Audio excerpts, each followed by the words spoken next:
One, two, 1, 2, 3. 1, 2, 3. I can hear myself.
Good afternoon, ladies and gentlemen. I'm wondering whether you can hear me.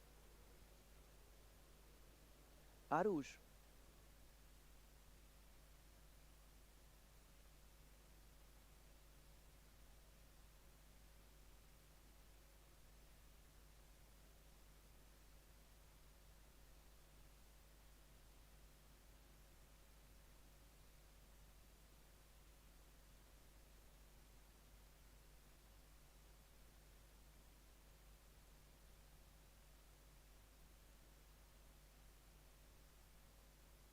Dan,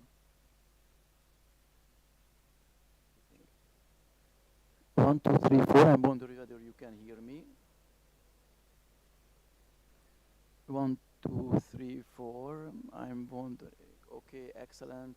Ladies and gentlemen, please take seat. We are starting.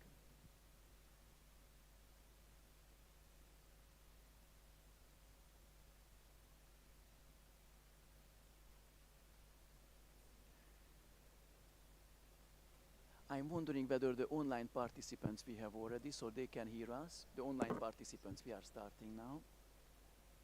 Yes. Hello.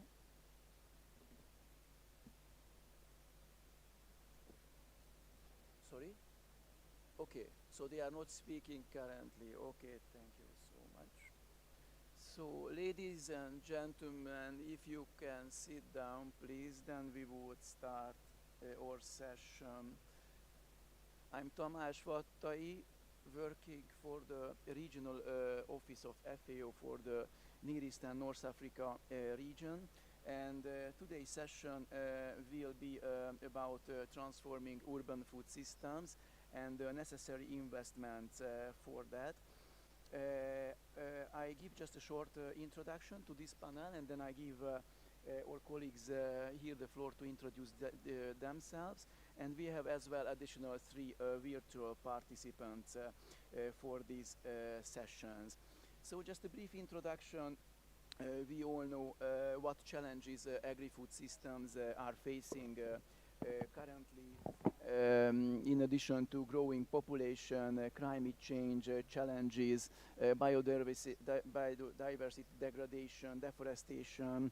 There are around 800 million hungry people around the world, and another 3 billion cannot afford, unfortunately, healthy diets.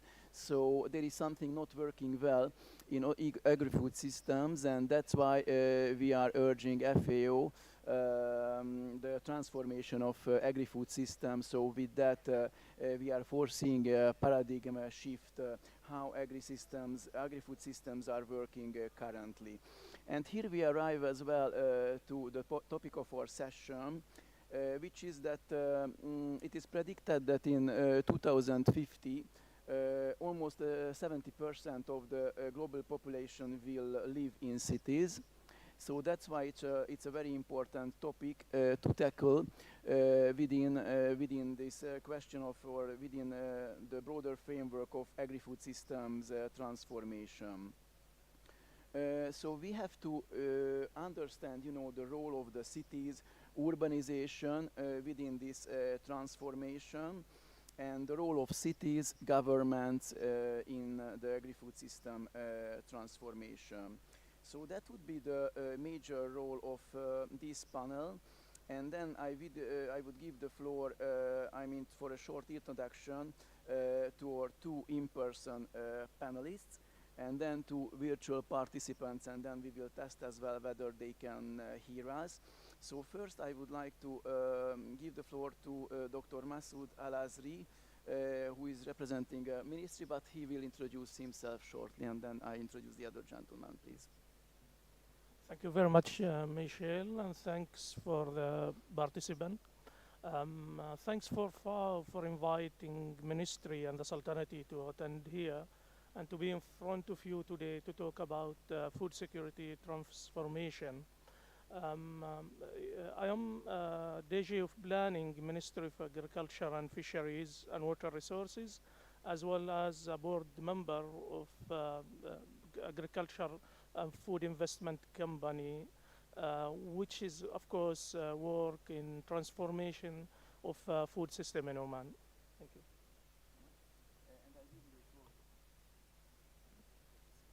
Thank you so much. I greatly appreciate for FAO to host us. I'm Nicolas Farhat. I'm based in Beirut, Lebanon. I'm a director at Belitech, and I lead also the Water and Energy for Food Regional Innovation Hub for the MENA region.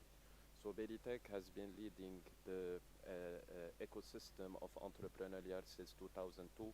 We started working on tech, healthcare, then we evolved to work on agri-food system, clean tech, agri-tech, and today also on recycling, waste management, as well as valorization of organic waste. So we've supported more than 4,000 entrepreneurs to date, and we are also focusing on availing support to SMEs and providing access to finance. Excellent, thank you so much. And I give the floor to our virtual participants as well to introduce themselves. So first I would like to give the floor to Cecilia Marocchino from FAO Food Systems and Food Safety Division. Cecilia, I'm wondering whether you can hear us, and I would give you the floor to introduce yourself briefly. So good afternoon everyone.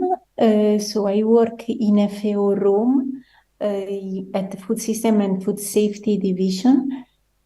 And I just to mention that I am an expert on urban food system, and I work on urban food system within FAO. The FAO is increasingly prioritizing this urban food system agenda and the role that local and subnational government are playing in the food system transformation. Therefore, the new FAO strategic framework 2022-2031 include for the first time in the history of FAO a priority program on urban food system. I will stop here, thanks. Thank you so much, and please be prepared. You will be the first to intervene after the short introductions. The second virtual participant is Jess Halliday, so I would give the floor to Jess to introduce himself.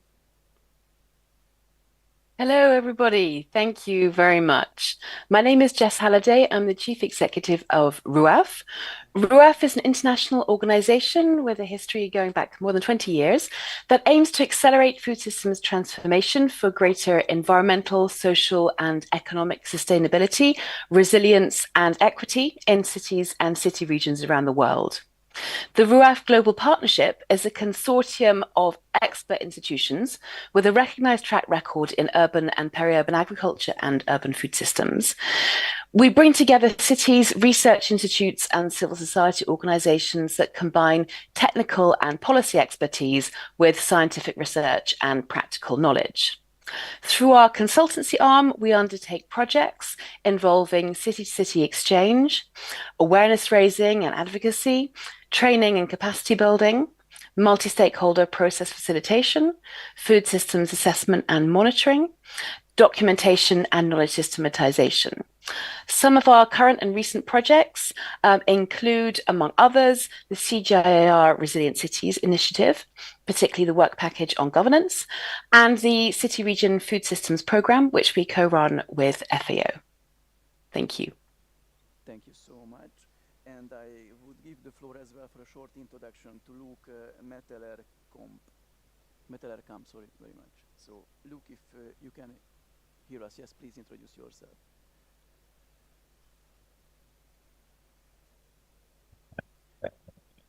Yes, there is no voice. No voice.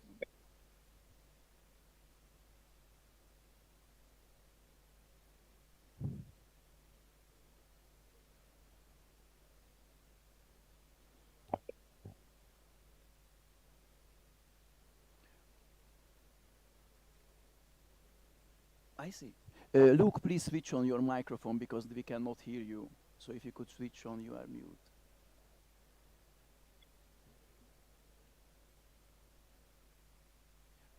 Okay, I suggest that Luke will introduce himself and he will take the floor.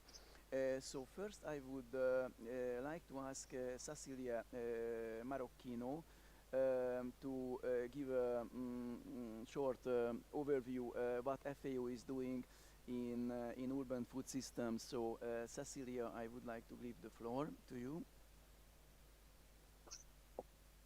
Thank you so much. So I think we had a problem in listening before. I don't know if Luke has introduced himself, the other panelists, Cecilia, but could I go ahead before? Luke, when he will intervene, okay? Thank you so much. I give you the floor.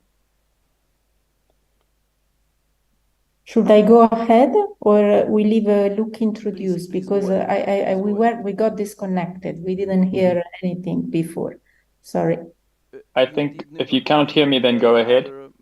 Virtual participants introducing themselves. Okay, you can go ahead, Luke, maybe, yeah. All right, if you can hear me now, just yes, apologies for that. But just briefly to say, Luke Metelerkamp based at ICLEI Africa, coordinating the AfriFood Links program, which is a network city initiative of 65 plus cities from across Africa, Europe, and the globe, working to transform urban food systems and urban food environments. And it's a large EU Horizon funded project. So thank you for inviting us today and look forward to sharing. Excellent, Luke. Thanks so much. So, Cecilia, I would like to kindly ask you now to take the floor and present FAO work in this transformation of urban food system topic. Thank you so much. Thank you. Thank you so much. So, as I mentioned, for the first time in the history of FAO, we have the Urban Food System Priority Program as part of the new strategic framework 2022-2031. So what do we do in practice? From one side, we support cities in elevating the voice of cities, local, subnational government, and get them recognized as key players in global fora. We have done this at the UN Food System Summit, during the UN Food System Summit stock-taking moment in July, and we are continually doing in different fora, including the World Urban Forum, the COP28, and FAO in this agenda of recognizing and elevating the voice of local government in Global Fora is working closely with the partners. I'm glad, that ICLEI and RUAF are today with us because we work closely with them under the framework of the Global Urban Food System Coalition to elevate the voice of cities in the agenda of food system transformation. And this is an important agenda in the second, and in the next week, we are going to do the same in the occasion of the CFS, the Committee of Food Security and Nutrition, which will happen in Rome next week. So cities as a key player of the food system transformation. What do we do at country and city level? So we basically support the cities in addressing a problem related to food system, which means in many cases, starting from a specific component. It could be urban agriculture, it could be market, it could be food waste management, it could be improving school meal for healthy food access at school level. It could be in general on the food environment to improve the access to healthy food. But then what FAO does together with the partner is supporting in creating connection between the different food system components. So connecting urban agriculture with food waste, with the market, but not only connection within the system, but also the connection between the food system and other systems. For instance, the connection with the health sector, with the climate sector, with the resilience to shock and extreme event. So we trying to connect the different agenda, addressing not only the different component, the different challenge of the food system, but also addressing trade-off. So therefore, we support cities in what we call the implementation of the systemic approach at city level, which is at the center of FAO work on the urban agenda. And many, so what need to be unlocked to give power to local government, and what FAO with the partner is doing to unlock the power of local government. So, and I want to mention some key milestone, key entry point for unlocking this power of cities and local government.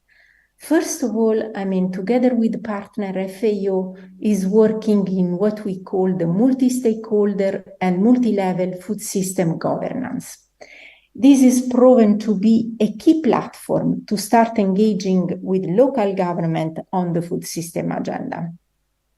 So we all know that along the food chain, we have different interests, different priority, and the different level of power, often also leading to conflicting ideas.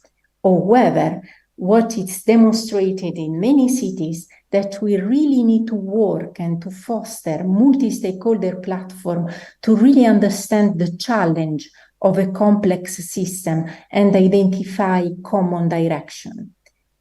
So many cities are working in this direction, and we are supporting cities on this in established what is called Food Policy Council or Food Security Committee. So let's say multi-stakeholder platform that could be institutionalized at city level and could work as an advisory board for supporting the decision-making process around the food system. So usually these multi-stakeholder process work developing a specific vision and developing food strategy or local food policy. And I want to mention that between 2022 and 2023, with the support of FAO, various food system strategies have been launched. We have the Dhaka Urban Food Agenda launched in last June, the Kisumu Food Strategy also launched during summer in Kenya, A Nairobi food strategy also launched in 2022. And so, I mean, many cities are moving towards developing this holistic strategy to share, to have a common vision and an action plan on how cities will be working on this agenda. Because either it is explicitly recognized or not, cities have the mandate to work with the market, to work with food waste, to work on urban agriculture. Another important strategy to unlock the power of the local government, particularly in small and intermediary cities, is bridging the gap between national and local government in terms of governance. And this is a big challenge because in some cases, cities develop their own strategy, their own work on food system, but it's get disconnected from what is happening at national level. While national policy framework should be developed with a strong involvement of subnational government in order to represent the reality of the territories and the perspective at the local level. Because at the end, the local government are the one that are the government of proximity, the one that are close to the need of the population. So, for instance, in case of Dhaka in Bangladesh, the urban food strategy has been launched by the Ministry of Local Government, so with a strong engagement of national government. And in other cases, we don't have the national government on board, which create a problem in terms of having an adequate policy environment, adequate resources, and adequate capacities for cities to act. Particularly, I mean, when we refer to small and intermediary cities. And another important pathway to unlock the power of local government is the shared learning, the peer-to-peer learning. And this is another agenda where FAO is really collaborating, working a lot, collaborating with many partners to ensure that cities can learn from each other through South-South and triangular cooperation. We are, for example, working with the Milan Urban Food Policy Pact, with RUAF, with ICLAIF on this issue of peer-to-peer learning. So we have recently done an exchange between Nairobi, Amman, and Nairobi, Milano, and Kigali in Rwanda. So Nairobi, Kenya, Milan, Italy, and Nairobi and Kigali in Rwanda. And the aim is really to get inspired, for cities to get inspired from experience of other cities, but also to scale up the agenda in different cities in the same countries. So from one side, engagement of multi-stakeholder in this agenda of food system transformation. From the other side, bridging the gap between national and local government, and also fostering the peer-to-peer learning and the city-to-city exchange. And just to complete, I mean, the key area where FAO works, so we need to also focus on evidence. The decision need to be taken based on information. And this is a big gap on this agenda. So FAO with partners, we are increasingly working on development of data and information related to food system, to urban food system, including both qualitative information and quantitative information that we collect also through key informant and relevant food system stakeholder. So to increase this information on urban food system agenda, so we have also as FAO published the state of food insecurity and nutrition in the world in 2023, that for the first time in the history of FAO is focused on urbanization, and particularly on what is called the rural-urban continuum, which takes in consideration the growing connectivity and the spatial and functional interlinkage across urban, peri-urban, and the rural area. So, and also FAO, even, I mean, with partners, with RUAF, for example, we have developed a tool for analyzing food system like the City Region Food System Toolkit or the Rapid Urban Food System Appraisal Tool. So we have also specific tool related to market, related to waste management. So this is really to create evidence on this agenda in order to have informed the decision-making process and better engagement of multiple stakeholders. I think I will stop here for now. Thank you. Thank you so much, Cecilia. I think you have presented in a very pertinent way, you know, the challenges what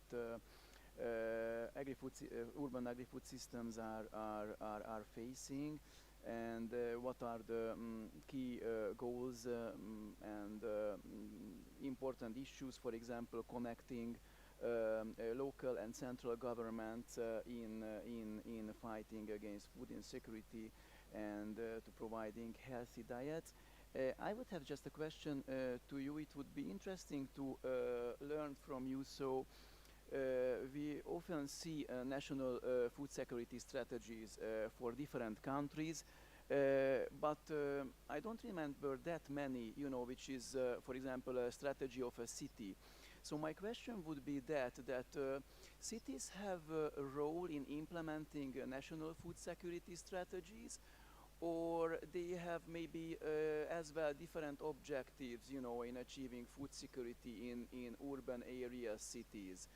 So is it sometimes different or work in urban level, so in cities, than compared maybe at national level, when we often focus on rural agriculture? So that would be my question to you, Cecilia, if you could just briefly answer that. Thank you so much. Thank you. Thank you. Yeah, I mean, we all, in most of the case, cities and local government are seen as implementer. So in a way, in this agenda, urban food system transformation, we would like to see cities as part of the decision-making process. And this, in most of the cases, not happening. Because when the policy are developed at the national level,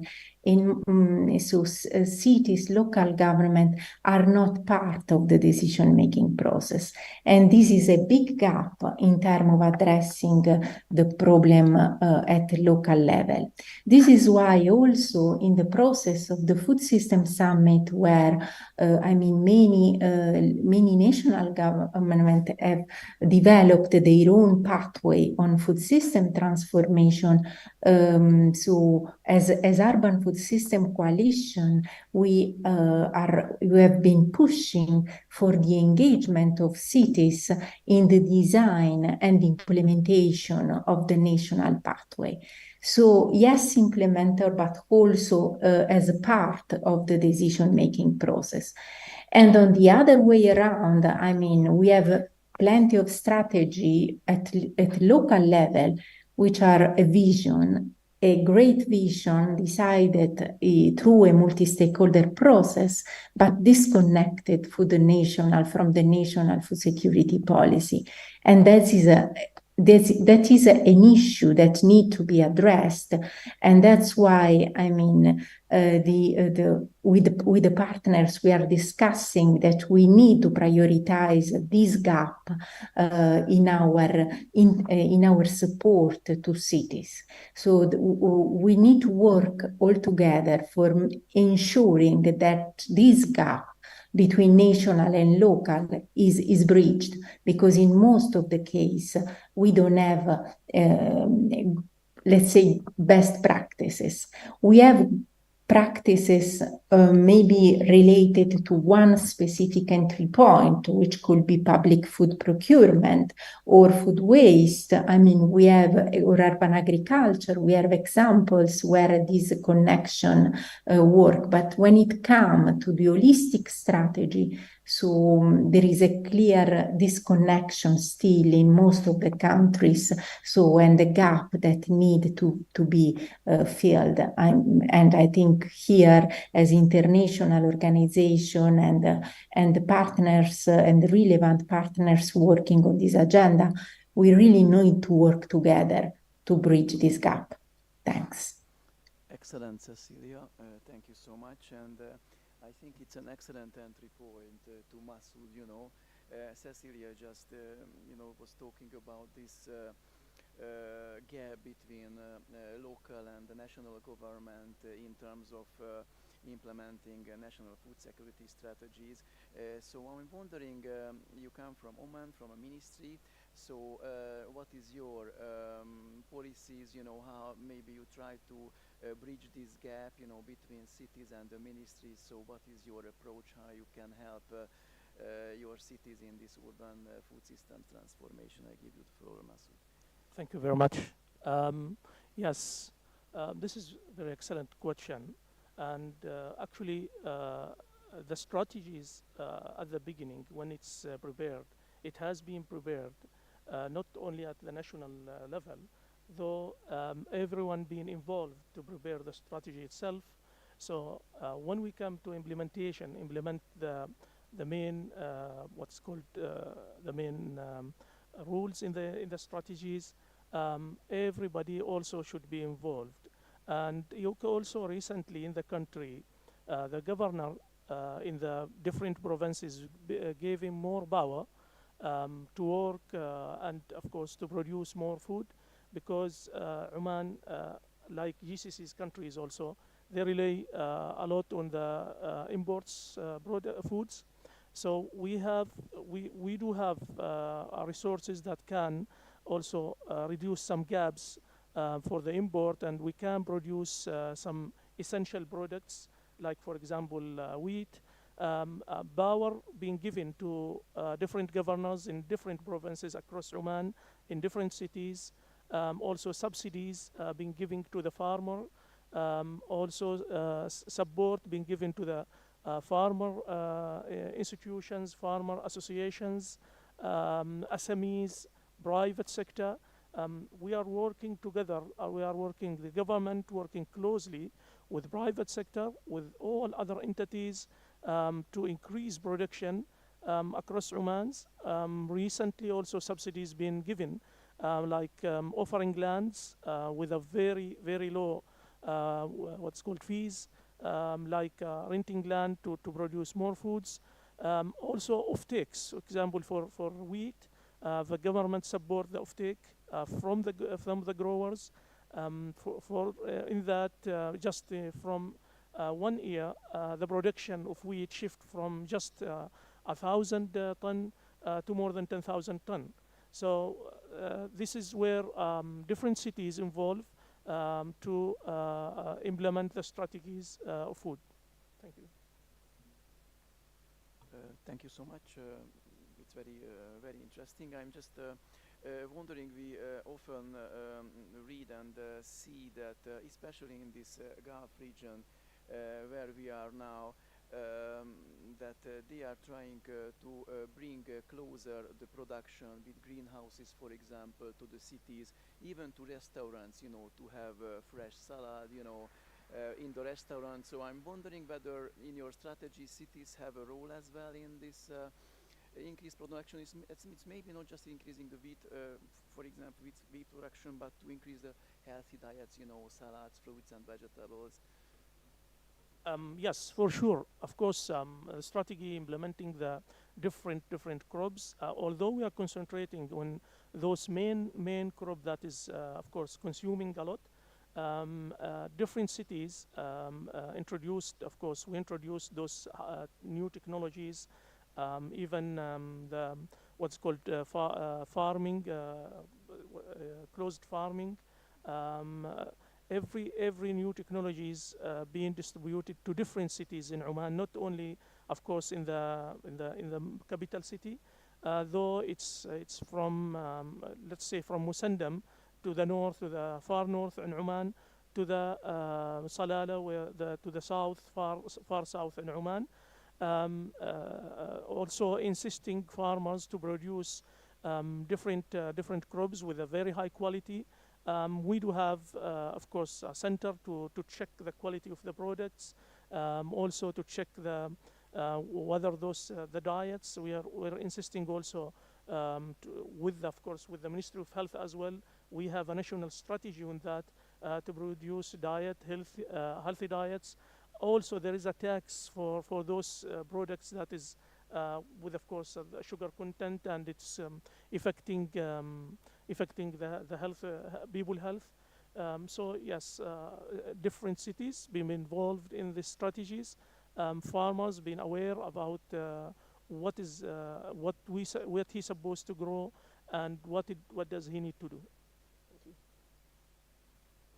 Thank you so much, Masood. And I would now give the floor to our other virtual participant, Jess Halliday, so that she can tell more about what RUAF is doing, RUAF Global Partnership on Sustainable Urban Agriculture and Food Systems, in the transformation of urban agri-food systems. So Jess, if you have the floor, I would like to give you the floor. Thank you very much. So I'm going to draw attention, I think, to the huge investment gap that there is in funding for cities in developing and implementing interventions for food systems transformation and for building resilience. Cities very often, particularly smaller and medium-sized cities, their budgets are incredibly constrained. They often don't have hold the purse strings for the allocation of funds from the national to the local level. So they often use very, very creative means of funding their projects and their innovations. For example, through finding different departments, different budget lines in which they can contribute to the objectives, and combining resources to try to put in place helpful actions. They also often seek outside funding, often working with civil society for project delivery. The difficulty is that often this outside funding is time limited. It's quite short-term projects. So it means a lot of capacity has to go into continually reselling into trying to re-secure funding from one year to the next. So one thing that is really helpful is to have longer-term funding for cities to be able to respond to the needs that they have on the ground. So I have three main points that I'd like to make in relation to the need for research and monitoring to inform investments and financing of interventions to promote urban food systems transformation. So the first point I want to make is connected to Cecilia's point and cracks it open a little further on the importance of research and food systems assessments to identify exactly where investments in urban food systems are needed and how to reach the sectors of the population who are marginalized and most vulnerable and who often have a tendency to be overlooked by mechanisms that aren't tailored to their specific needs. So we've mentioned the City Region Food Systems Programme. For this, RUAF and FAO developed an in-depth assessment methodology that allows project teams in cities to identify priority areas for action and then to drill down from the quantitative data. So, for example, how many farmers are equipped with water harvesting techniques to help with drought situations? So drill down from that to the qualitative data, which farmers are equipped and which are not, and why are some equipped and some not, just to give one example. So the reasons that some may be equipped or not. It could come down to, okay, the people may be farmers, women farmers, those with low income or low capital, farmers of particular religion, ethnicity, or age. And the reasons could be that they're excluded from training courses, or they can't attend due to family commitments. They may not be able to access loans for equipment, or the low income cutoffs for subsidies to buy equipment are too low. So once you've got the answers to these why questions, you know who has been overlooked in previous investments and where support is really needed. So these investments in research and assessment is really foundational, because by identifying and supporting those who are most vulnerable and most marginalized, you're building the resilience of the whole system and helping to ensure that no one is left behind. My second point is the importance of indicator frameworks for monitoring, but for much more besides. RUAF has developed a tool for developing outcomes-based indicators, which has been applied in several projects and programs. It's used in the Milan Urban Food Policy Pact Framework for Action, in the City Region Food Systems Programme, in FAO's Green Cities Initiative, and now we're applying it in the CGIAR Resilient Cities Initiative. Through some focused work we're doing, in fact, to support the Nairobi Food System Strategy, which Cecilia mentioned also. Now, the process requires thinking about indicators from the very start of action planning. Why? Well, because monitoring of changes can show the benefits of investments and interventions that it's enabled. It can help to make the case for continued support. This might sound obvious, but it's amazing how often monitoring is an afterthought to action planning, meaning that the indicators might not be practical, and it might not be possible to actually collect the data that you need. Working with indicators earlier on can also help with planning strategy and actions to achieve the desired outcomes for the system as a whole. The process of identifying and developing and fine-tuning indicators can really help to focus stakeholders' minds on working towards realizing their shared vision, and providing an evidence base to support engagement and outreach, mobilization of resources, and communication of experiences and lessons learned. And this communication can also be really important for showing the national level what is possible at the local level, for securing that support, helping to pave the way towards replication and take-up and proliferation of some of the initiatives that are developed. My third point is making sure that investors are up to speed on technical innovations and approaches within country contexts. So they are scanning the landscape, they're keeping up with developments, so they can actually understand what applicants' specific needs are. So for this point, I draw on a research project that RUAF did on controlled environment agriculture for the Commission on Sustainable Agriculture Intensification, COSI. We looked at eligibility for startup funds to help young entrepreneurs to set up hydroponic or aquaponic food production units. And we found that although there are some agricultural funds and bank loans to help traditional farmers set up, the administrators had no knowledge or expertise of controlled environment agriculture, which is quite different in many ways. So they didn't understand the different equipment requirements, the different market channels, and the different repayment periods needed. So this meant that some of these entrepreneurs, they simply couldn't access the funds that they needed. So among the recommendations for investors, and there were a number, was the need for investors and financial institutions to gain expertise in the technologies of controlled environment agriculture so that they could actually conduct appropriate due diligence and to be able to assess the viability of applicants' proposals. So I will leave it there. That was a third of my 3 points. Thank you. Excellent. Thank you very much, Jess, for your intervention.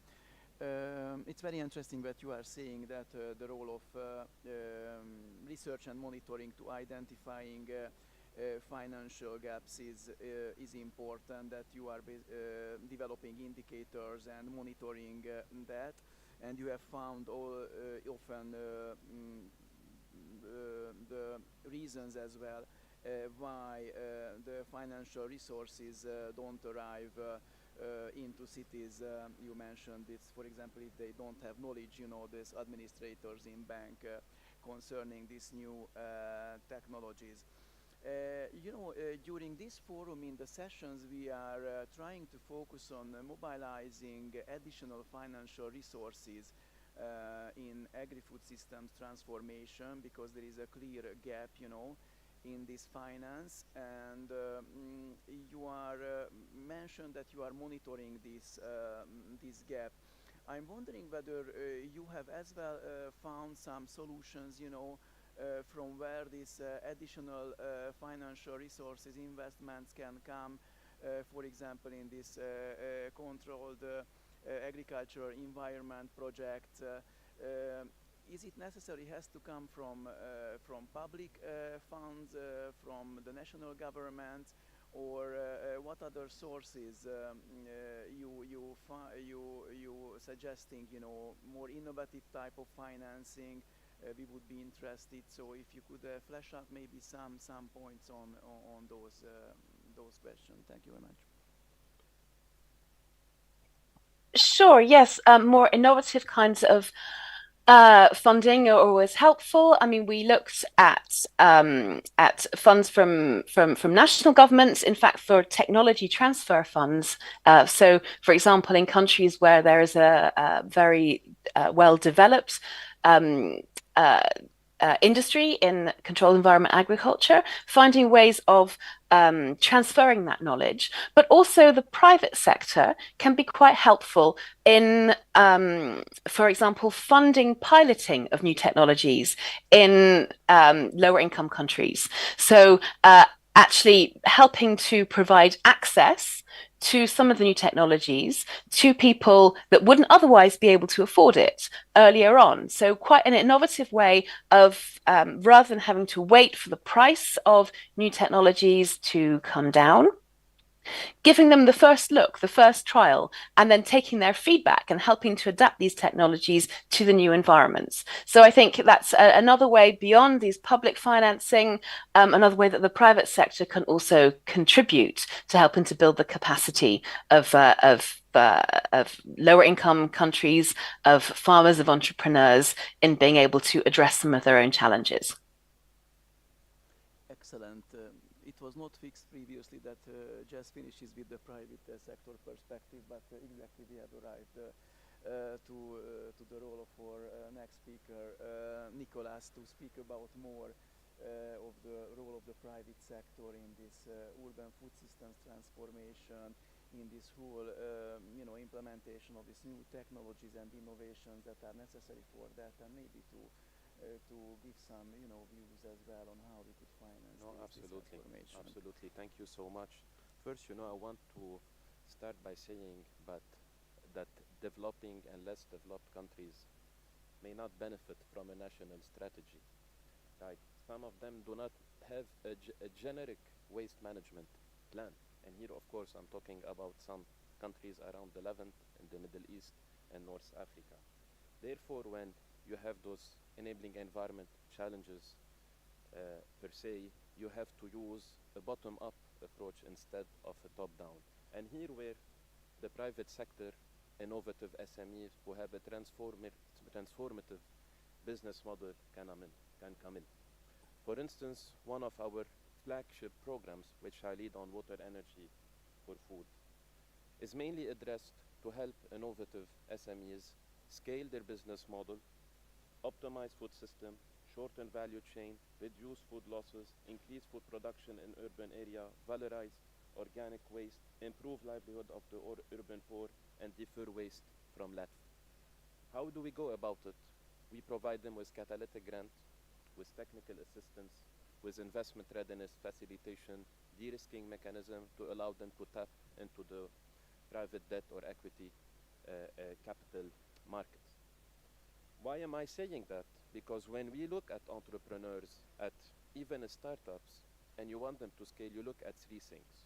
You look at the market, you look at their financial sustainability, and you look at their scalability potential.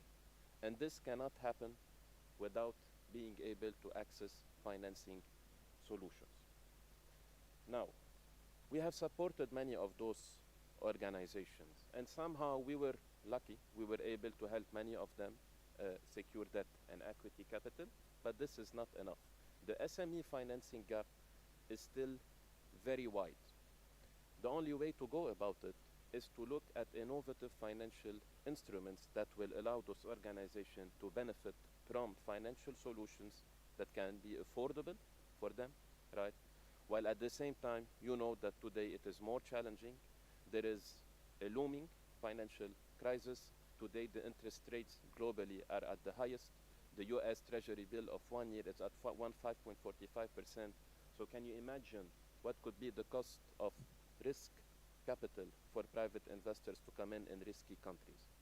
Therefore, a blended finance approach that provides subsidized facilities to organizations, i.e. allow them to benefit from lower interest rate, while at the same time providing a guarantee, a first loss guarantee to investors, probably via the FIs or public sector, can be the solution. Some of the organizations and companies we have supported, although the technology is viable, they had the market and so on, but they faced a lot of enabling environment challenges. One of them was in Egypt. A company was promoting urban farming kits, right? i.e. using vertical farming through hydroponics system. People, mainly women, you know, when they are at home, if they have a spare room or they can cover the rooftop, they can use it to plant some leafy greens, and they also had off-take agreement with some supermarket and restaurants can buy it. Now this organization failed because at a certain point, the ownership of the rooftop was not was not agreed upon between the owners of the building. They also failed for another reason related to financial sustainability. However, we have some success stories for the ones who are collecting organic waste. They are using it for organic compost or channeling it to black soldier fly rearing facilities who can use it to produce poultry feeds, right? Or also create some organic filterizers. The technologies are there. Our colleague just has mentioned about the viability or piloting some new solutions. Today, those solutions, they exist. They have reached thousands of end users, and they can contribute to the solution. They only need financial support to be scaled. Obviously, the private sector is gaining momentum, but to unleash its full potential, they need the support of the government, of the right policies, regulations, and so on.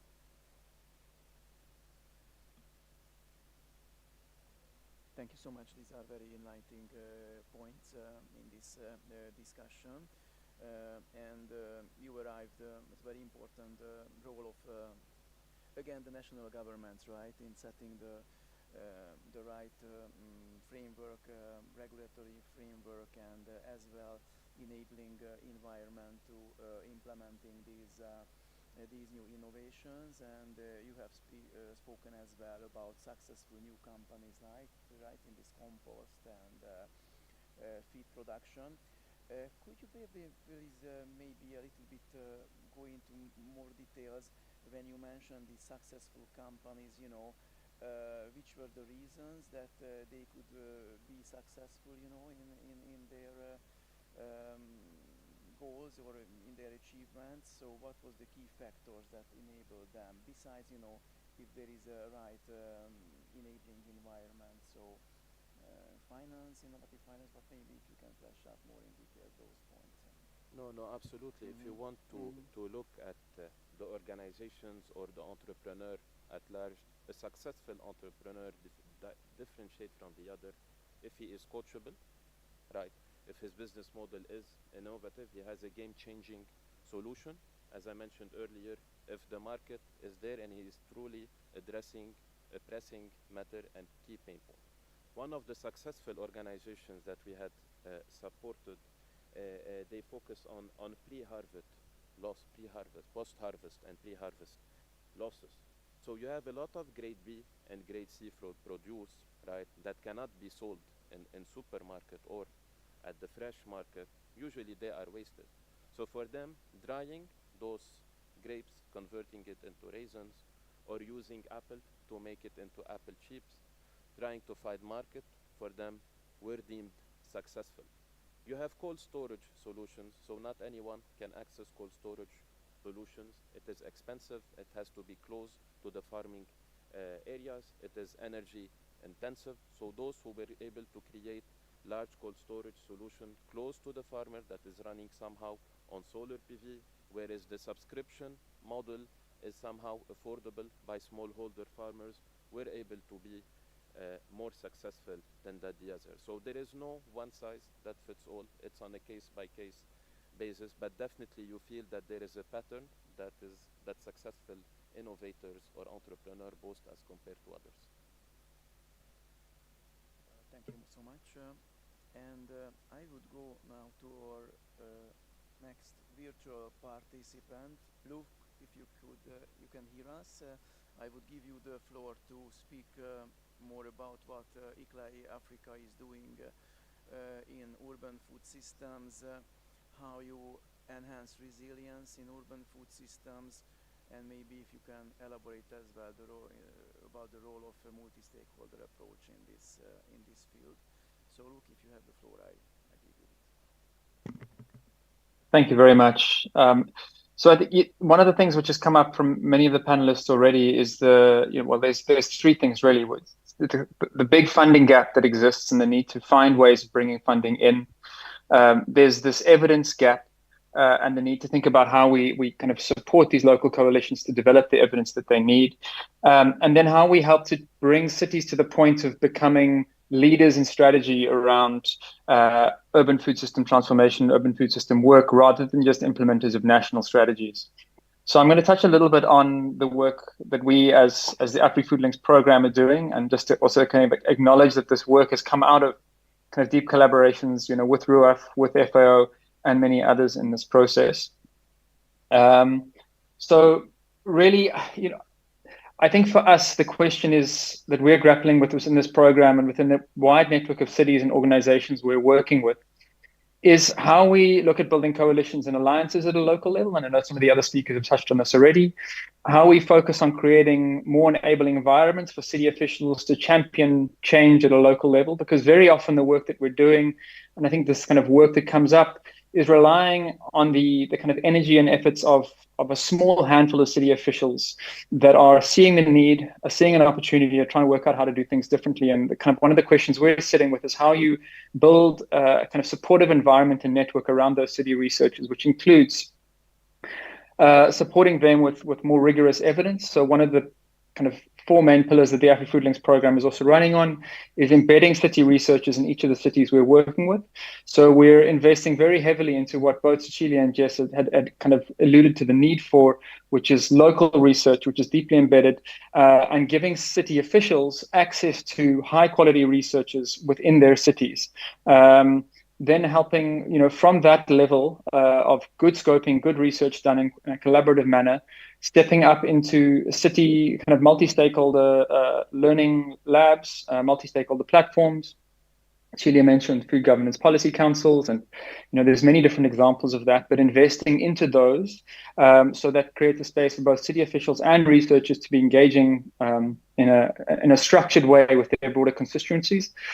And then with those two pieces in place, stepping into city-to-city exchanges for the kind of wide network of cities we're working with. So ensuring that we're taking delegations from the 20 plus cities that we've got direct funding to support, and ensuring that those delegations are traveling to each other's cities, that they're co-identifying matters of concern, and that we're working with our city network to understand, Tamale and Dakar could be facing a particular issue, but other cities within our network and other officials within our network have particular expertise on those.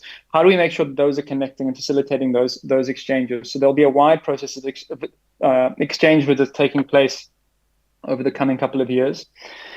And during those exchange visits, one of the key outcomes we're wanting to take from those is that city officials themselves work with the researchers in their cities and their visiting delegations to develop and build out in-city experimentation proposals. And I think this comes back to this need for how do we position cities as leaders in strategy around us? How do we support officials themselves to be innovative in ways that is often very difficult for city officials to be, because they're having to fit within existing procurement protocols, existing, tendering processes.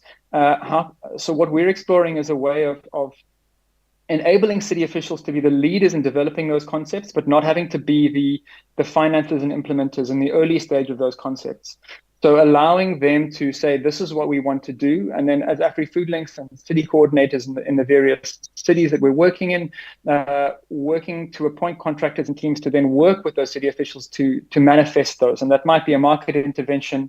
It might be developing a particular new piece of policy. It could be investment around a transit junction interchange. I mean, there's a wide range of examples that are coming out with that. But I think the real key point of this is how you help city officials to take on, to cut red tape and become more innovative in a sense, in the things that they're able to try and test out.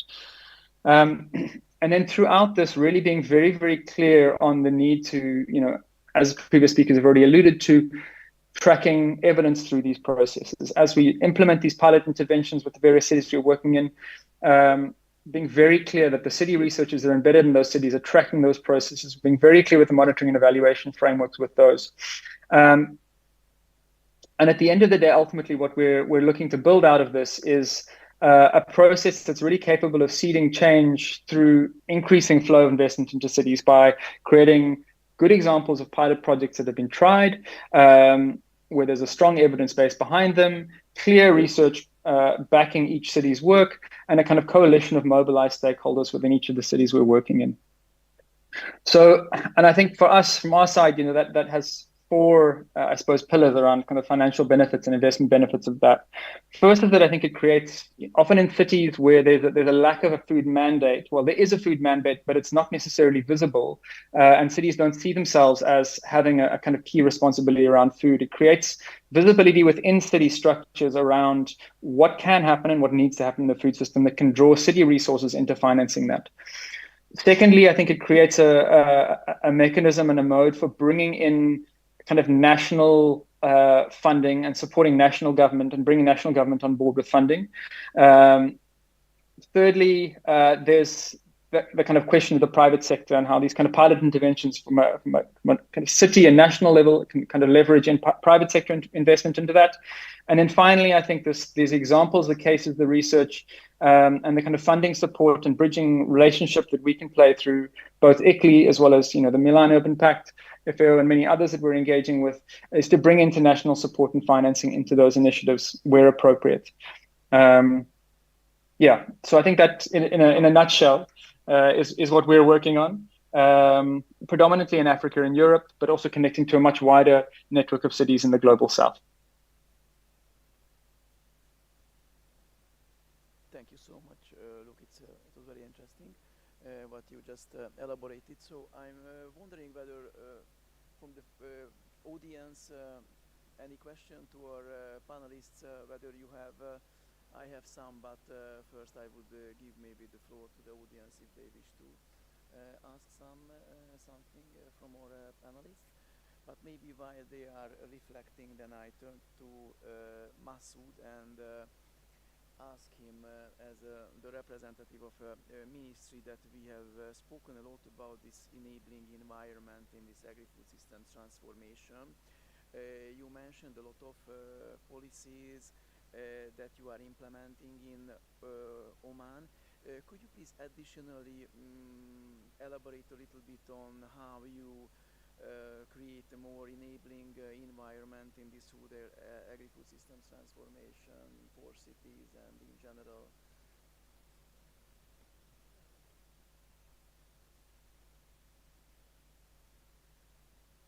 As I said earlier, there are common challenges, and the government, of course, with the help of other international institutions like FAO and other institutions, done analysis to know what is the challenges, as being the different panelists stated. The fund, what's called GCC, for example, Oman, of course, they have the soil, the water quality, the water shortage, the financial support. All those is a really a challenge. In Oman also we have a challenge like the transport, the lack of collection center, and the packaging center. Also, of course, the climate change with its shock and disruption doing for the food system itself and for the small growers. All those is none as a challenge to the government, and the solution to tackle all those challenges is of course is there. So for example, for the fund, is government working with different bank, for example, and with different financial institution to give fund for the grower without the tax. The other thing also, the government recently launched a company, a marketing company. That company is the mandate of that company is to create what we call it collection center, refrigerated, so that farmers can go, and of course, and also the company should contract with the farmers so that across, of course, alternative, they're supposed to build in different province collection center with nearby to the farmers, and they should also have a contract with the farmers for, of course, the certain priorities and crop priorities, and off-take whatever farmer produce. So they will be off-taker, and they, of course, also collecting the farmer product. Beside that also, every year we have what we call the food security lab, and in this lab we brought all the stakeholders beside the farmer and try to bridge the gap with any challenge that farmer have, and investor, of course, as well, because investor as some of the infrastructure, there is no infrastructure with some of the location of some of the farm, especially with the big farm, like for example electricity. So we brought all the stakeholders, the electricity, the entities, and other to try to solve all the challenges, to bridge up, and I mean different solution. We try to help the farmer, to help the investor, and to bridge the gap, to, of course, to increase the food security and to support the food system. Just a question, who are the investors, for example, just some examples in this food security lab, right, that you were mentioning? So which investors are sitting there? Yeah, in those food security labs, different stakeholders coming, the government, the private sector, the growers, any investor, either a local investor or even a broad investor, whoever have challenges, we bring all of them under one roof and try to solve the challenges. Yeah. Thank you so much, and I'm absolutely aware that there is a very active gentleman here among the audience from the Kuwait Fund, so please feel free if you would like to intervene in this discussion, because in each and every panel where I was present, you actively intervened, so please feel free if you wish to ask something to our excellent panelists. Okay, thank you. Well, I was not planning to ask any question. I was enjoying listening, and even my colleague asked me, do you have any question? I said no. But now, just to join you and share with you, this urban agriculture, it is a new concept. A long time ago, I wrote an article. When I was in Germany, I saw the roofs of the building, all green. And I went to one of the buildings, it was beautiful, all like the greenhouses and outdoor plants. Anyway, we as Kuwait Fund, we never finance a project like this per se, urban agriculture. But if there are government, as I said yesterday, we deal with governments mainly.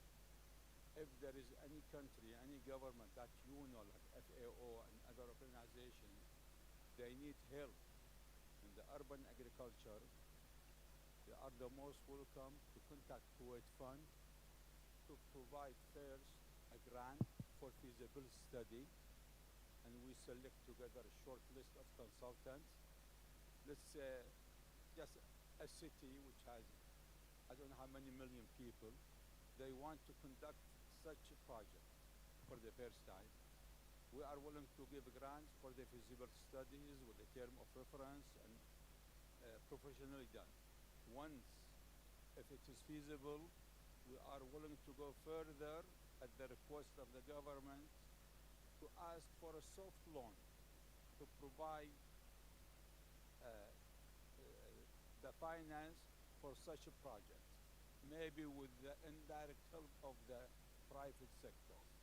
And I said yesterday, we don't finance private sectors directly, but all our projects, we are doing it, like the consultants, contractors, suppliers. All these are maybe like 70% of our finance goes to the suppliers, contractors, and the private small businessmen, like let's say in Oman and Senegal or whatever. This is the only thing I can share with you, but there is a chance to deal with Kuwait Fund in the future. And thank you. I hope I did Yes. ask question. You enriched very much our discussion. I thank you so much. I appreciate that. Nicholas, I turn back to you and ask you that you spoke about the necessity of blended finance, to supporting this initiative, this urban food systems transformation. I'm wondering if you have seen already such a blended finance project during your work, and if yes, you could please present that, and if not, how you could imagine, such a blended finance project to be implemented and to work. No, absolutely. Thank you very much for your question. Actually, there is a transaction that is we are currently working on with one of the companies, and it's about to close. We are in the condition precedent case. It's mainly trade debt funded by the United Nations Capital Development Fund.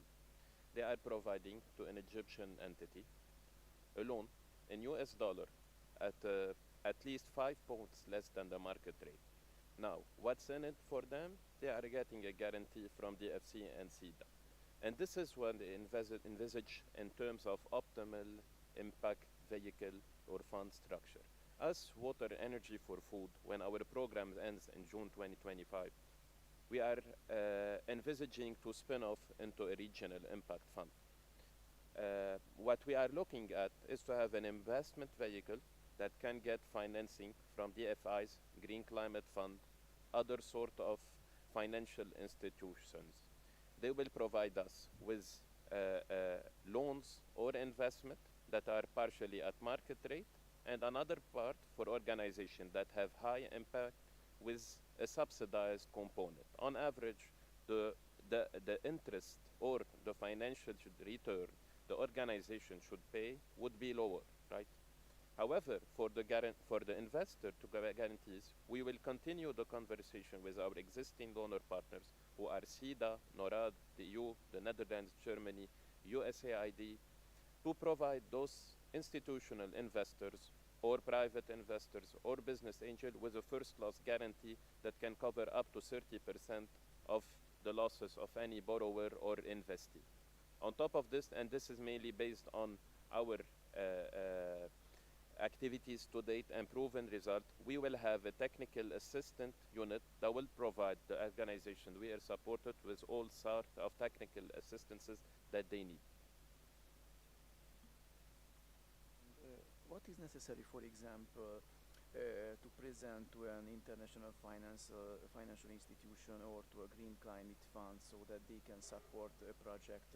Could you just enumerate some of those issues which are necessary so they can support such a project? Sure.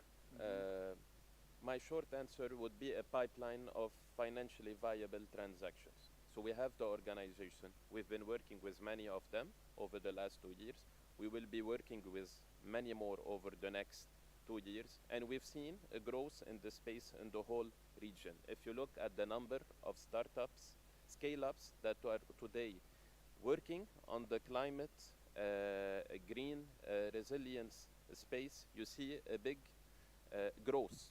Those startups, scale-ups will eventually grow to become SMEs, and therefore to cross the valley of the death, to pursue their growth and scaling journey, they will need to get additional funding. So the pipeline is there. The activities that they are working around is in line with the mandate of the Green Climate Fund and most DFIs and IFIs. On top of this, we have a very rigorous monitoring and evaluation process that capture data and impact on the ground. So to date, I'm going to give you a small example about water energy for food programmatic results. All of it was tested. We have external surveyors that went to the field and validated it, and this was DQA'd by external evaluator on a programmatic level. We have reached more than 248,000 smallholder farmers and end users. More than 40% improved their livelihood, i.e. they got an increase in income.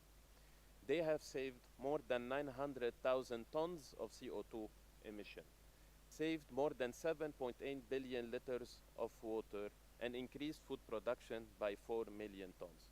Can you imagine that those results were generated by 35 SMEs in the Middle East and North Africa with only 2 years of work?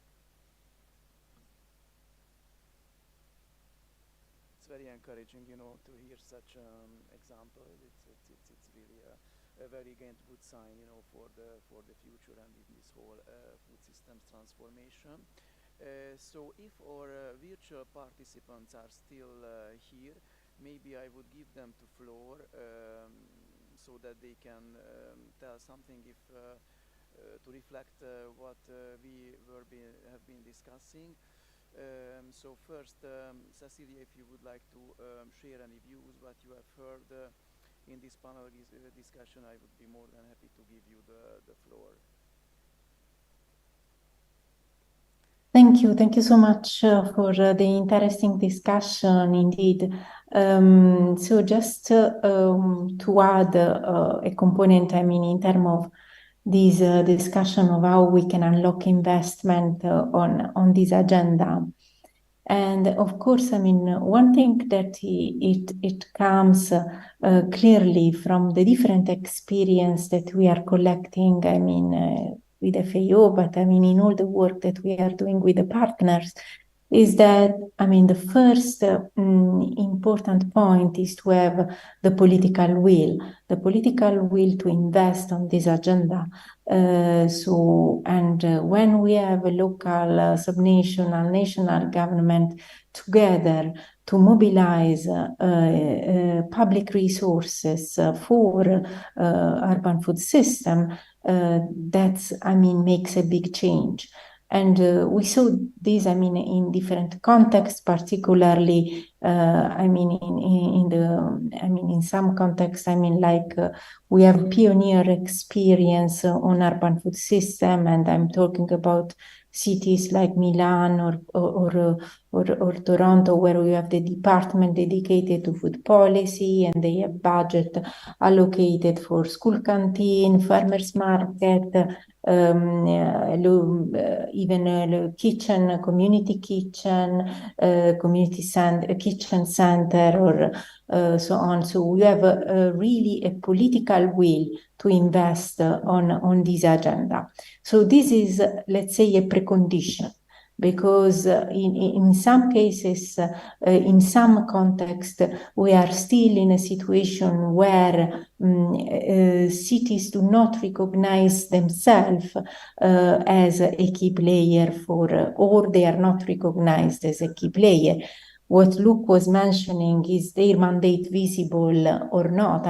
As in some cases, is not visible, even if they are already working with market or food waste. So we really need to have the political will to make investment. And of course, I mean, with the political will, then it might be there could be plenty of opportunity for innovative mechanism, public-private partnership, and I believe that this agenda partnership for unlocking resources is fundamental, because you really need to mobilize what are the possible partners, public, private, but who could be part of the investment on this agenda.